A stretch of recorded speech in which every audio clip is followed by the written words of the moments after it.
वारकऱ्यांची वारी ही केवळ श्रद्धेचीच नाही तर समाजाला एकत्र आणणारी परंपरा. रामदासप्पा काकडे. श्री पोटोबा देवस्थान संस्थानचा 16वा वार्षिक अहवाल प्रकाशन सोहळा व मावळ तालुक्यातील पंढरपूर पायी वारी दिंडी सन्मान सोहळा उत्साहात. तीर्थक्षेत्र श्री पोटोबा देवस्थान संस्थान मावळ यांच्या वतीने संस्थानचा 16वा वार्षिक अहवाल प्रकाशन सोहळा तसेच आषाढी पंढरपूर पायी वारीतील मावळ तालुक्यातील सर्व दिंड्यांचा सन्मान सोहळा भक्तिमय वातावरणात आणि उत्साहात पार पडला.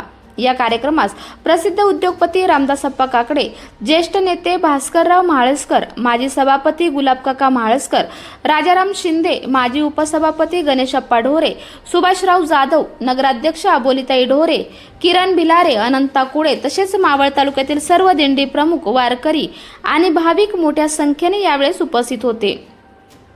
कार्यक्रमात श्री पोटोबा देवस्थान संस्थानचा 16वा वार्षिक अहवाल प्रकाशित करण्यात आला.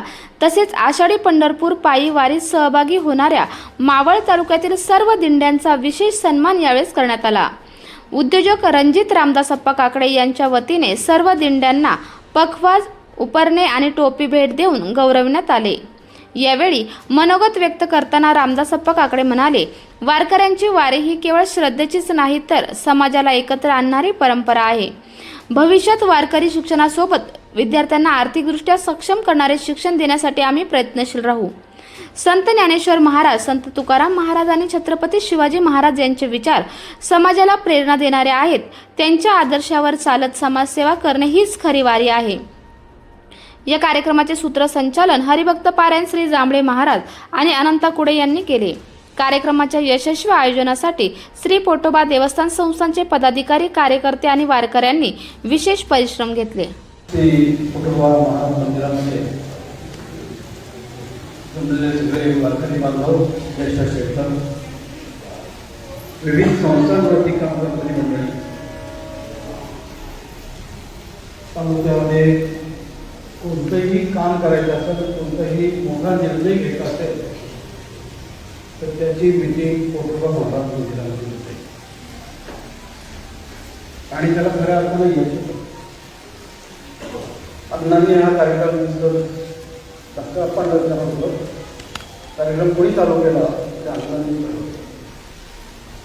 आणि अण्णांनी हा कार्यक्रम चालू करून खऱ्या अर्थानं भागवत समाजाची कथा आम्ही वारकरी मंडळाची कथा आज मावळामध्ये खऱ्या अर्थाने त्याची गरज आहे.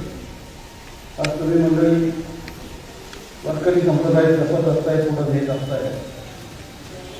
13व्या शतकापासून जी वारी चालू झाली, 13व्या ते 26व्या शतक ही वारी चालू झाली. ही वारी टिकवण्याचं काम आणि त्याच्याबरोबर पावित्र्य टिकवण्याचं काम तुम्ही मंडळी करत आहात.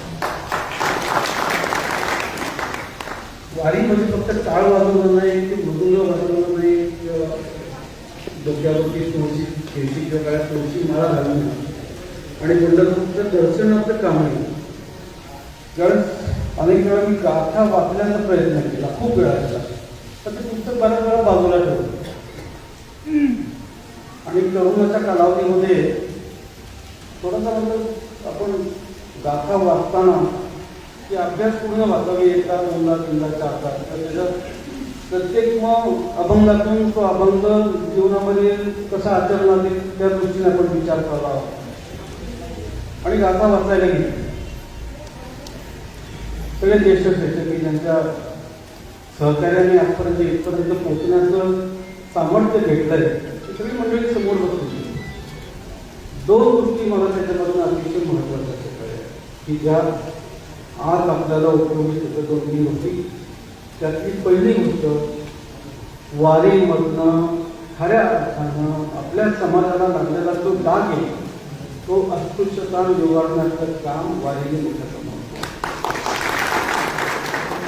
कोणी मराठा नाही, कोणी हरिजन नाही, कोणी तेली नाही, कोणी तांबोळी नाही, प्रत्येक जण पंढरीच्या विठोबाचा भक्त असतो, प्रत्येक जण संत तुकाराम, संत ज्ञानेश्वर माऊलींचा भक्त असतो, त्याच्या दर्शनासाठी आतुरतेला असतो. पहिलं महत्वाचं काम अस्पृश्यता निवारणाचं वारी केलं. जातीभेद मिटवण्याचं काम वारीने सगळ्यात एकत्र काम केले. हा मोठा तो स्वतः हा म्हणतो म्हणून हे कुठेही त्यांनी दुसरं काम, राष्ट्रबांधणीचं काम जर असेल तर राष्ट्रबांधणीचं काम हे वारीमुळं, समाज एकत्र राहिला तर राष्ट्र एकत्र राहतं, वारीमुळं शक्य आहे. आणि आज ज्याला खऱ्या अर्थाने याची गरज आहे, आज 17, 18, 19, 20, 21, 22, 23, 24 ह्या वयातली मुलं आज एमडी, दारू, गांजा, चरस याच्या अधीनभूत झालेली आहे. आणि खऱ्या अर्थानं आपल्या सगळ्यांसमोर तो अतिशय महत्त्वाचा असा धोका आहे. आणि तुम्ही मंडळी जे काम करताय त्या कामामधनं हे व्यसनाविनंतर दूर होण्याचं काम, ज्या घरामध्ये वारकरी असतो त्या घरामध्ये सहसा व्यसनाधीनता आढळत नाही. बघा, सगळ्यात मोठं आज जी वारकरी मंडळी काम करतात ती व्यसनाधीनता समाजातलं दूर करण्यासाठीचं काम तुमच्यामुळे हे शक्य होतंय. मी आणखी हात करून तुम्हाला सांगत आहे. वारी म्हणजे 21 गाणं 13व्या शतकापासून झालं. ज्ञानोबा तुकारामाचं नाव घेणं, जगाचं दर्शन करणं एवढंच काम नाही, त्याच्याबरोबर हे सगळं साधलं जातं. आणि हे साधण्याचं काम तुम्ही करताय. गुलाब काका आणि शांतारामजी माझ्याकडे आले, राहुल माझ्याकडे आला. म्हणजे हा 16 18मध्ये होतो. मावातल्या सगळ्या वाऱ्या याच्या घरी येत आहेत. मी त्यांना सांगितलं तुम्हाला जे आवश्यक असेल राहुल ते करा. काय केले खऱ्या अर्थानं कोटोबाच्या मंदिरामध्ये आणि काही घेतला मी तो पाहिलेलं नाही. जे असेल ते करा म्हणतात. तुम्ही जी कामं करताय ते अतिशय महत्त्वाचं काम करताय. एक छोटीशी देणगी माझ्या उद्योग समूहाच्या दृष्टीने आहे. आज तुमच्या जेव्हा छत्रपतीचं राज्य इथे होत आहे आणि छत्रपतीच्या राज्यानंतर मराठ्यांचं राज्य देशभर पसरलं. आणि जिथे जिथं मराठ्यांचं राज्य पसरले तोच भारताचा भाग आता राहिला आहे. आता अभ्यास करा. जिथे जिथे मराठी पोचले, जिथे जिथे केशरी पोचले, जिथे जिथे छत्रपती पोचले तेवढाच भाग भारताचा राहिला आहे. उर्वरित भाग भारताचा आवडून सगळ्यांना वाटतं.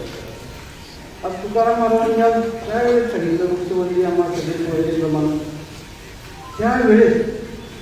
आणि आज आपल्याला ती गरज पडते. पोर्तुगीजविरुद्ध त्यांनी वाक्य सांगितलंय. ज्ञानेश्वरांनी आईच्या पोटामध्ये काय असावं आणि त्या मुलाला काय आवडतं आणि त्याच्यावर म्हणजे आज एवढी मोठी परंपरा आपल्याला त्या संतांच्या माध्यमातून आलेली आहे. आणि तुम्ही आज पहिल्या पिढीकडनं पुढच्या चौथ्यातनं 5व्यापर्यंत तुम्ही शिकवत आहे. आज अतिशय महत्त्वाचं काम तुम्ही करताय. थोडं या ठिकाणी आणखी एक देणगीची घोषणा करतोय. नवरा कोंबडे, विंचवाडी, बदलवाडी, मंगूळ, अंगडी त्या ठिकाणी पुढचा आमचा उद्योग बसत आहे. बऱ्याच कंपन्यांना आम्ही त्या ठिकाणी इंडस्ट्रियल फॅक्टरीज बांधून देतोय. आजपर्यंत किमान 6 ते 12 हजार कोटीची गुंतवणूक त्या कंपन्यांनी मावळामध्ये केली. आज मावळाची ताकद फार मोठी. ती कशामुळे राहील? संत तुकाराम महाराजांचं वाक्य, सरदार साहेबांनी कोटोबा महाराजांचं चळवळीचं केंद्र आहे.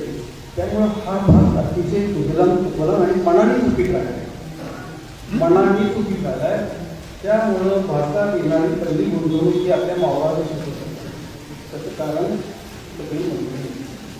त्याचं श्रेय एका दुसऱ्याकडे कोणाकडेही जात नाही. सगळी मंडळी तुमच्याकडं पण जात.